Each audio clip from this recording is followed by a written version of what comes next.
Good Erev Shabbos, everyone. Parshas Yisro, Shabbos Mevorchim, Adar.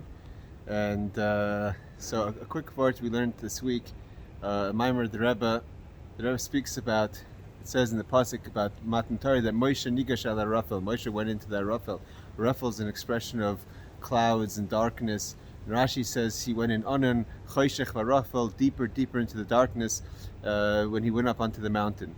And the Rebbe in the Maimer quotes in 1965, the Tzemach Tzedek, and I think it's based on the Alter Rebbe as well, that there's two ideas how we look at the Arafel. In one way, we look at the Arafel, again, an expression of clouds and darkness, that Asher Shama Elokim, it says, and Elokim is the name of Hashem of concealment, the name of Hashem in nature, and that's representing the idea of going all the way to the world of action. That means the darkest parts of the world.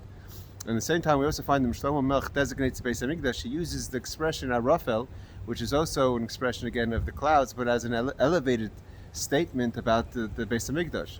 So how do those two things go together, and how does it work with the name Elokim, which is concealment, and why is it only talking about Moshe when Moshe goes to give the Torah for all the Jewish people? So the Rebbe explains an amazing idea that you know that what happened in Matan Torah, what was unique about Matan Torah before, the forefathers also kept the Torah. Avram, Yitzchak, and Yaakov kept the Torah. But there are three reasons difference between what happened by the giving of the Torah. One is that Avram, Yitzchak, and Yaakov were themselves on such a high level that they were able to fulfill the Torah even before the time of Matan Torah.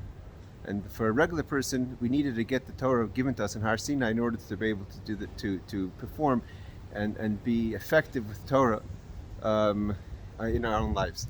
The second idea is that Avram, Yitzchak, and Yaakov only brought it down to the higher worlds. They didn't permeate the world, like we know that they didn't permeate the physicality, the material of the world. And when we do a Torah mitzvahs, we actually make the material parts of the world holy. Tefillin becomes an article of holiness, etc. And the third idea is that where are we drawing the energy from? Avram, Yitzchak, and Yaakov, even though they were performing Torah mitzvahs, but they were only reaching lower levels of godliness and connecting to it. When we perform mitzvahs today, we're actually bringing down light from the essence of God, and it is like it's brought down from the level what's called Loy Adam, beyond the image of man. And this actually comes together with the two ideas of the Arafel of the clouds, because when there's also an idea, it's brought down in the Gemara Chagiga, that in the most deepest place, in the highest part of God's crown, it's what's called Helam Atzmi, total darkness, total unexpression, the simpleness of godliness. And from that place there's no light, it's ukamhu, it's considered dark. And from there, from the darkness that's beyond all creation, the level of Elokim, that's concealment in a positive way, concealment going inwards, that a Jewish person today, when we perform Torah mitzvahs, we're able to bring down all the way to this world into the darkness of the physicality of the material of darkness that we create, and we're able to light it up with the Torah mitzvahs. And that's the connection between the Arafel, that the darkness that we take from the highest level of sometimes beyond understanding, beyond our comprehension, like it says, Moshe Rabbeinu saw what happened to Rabbi Akiva. He says, how's this Torah? What's the connection to Torah? That Rabbi Akiva gets killed like this, murdered like this.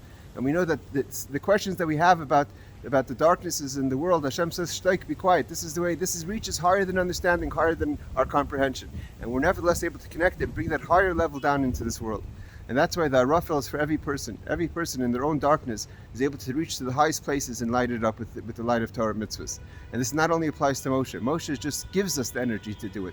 And that's why the Moshe within ourselves helps us connect to this paradox from the darkness beyond creation to bring into darkness in creation. And this also actually connects the idea, the Rebbe continues in the Sicha of that Farbrengen, that it says about the name of the Parshas Yisro. We know, of course, and Yisro was a person that dealt with so much darkness. He served every idol in the world. Nevertheless, when he heard about the great miracles, especially that's brought down in Rashi, the miracle of the victory over Amalek in the battle of Amalek, who came to cool down the Jewish people and to question the Jewish people's resolve, like we spoke last week. So Yisro says when he saw that, he had to go straight to the Midbar, to the desert. And the Rebbe said the lesson is that sometimes when we have a crazy darkness, we try to work on it and try to say maybe it's not so dark. We try to figure it out.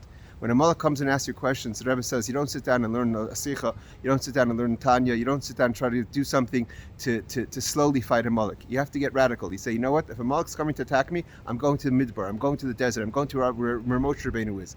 If there's a darkness that I see coming in my life, I feel darkness sitting on me personally or around me, I'm going to get to the darkness beyond creation, that to bring down to the essence of God into this darkness. It's an idea, it's an awakening to me that I have an opportunity in this most dark moment to bring from the levels of godliness that's beyond this world. Good Shabbos, everyone, and have Mishnichnas Adar Marbin V'Simcha, like the Rebbe said, 60 days of Simcha, and Shri Paris, all the Gedarim, all the boundaries, the coming of Mashiach with Karav Mamish. Good job.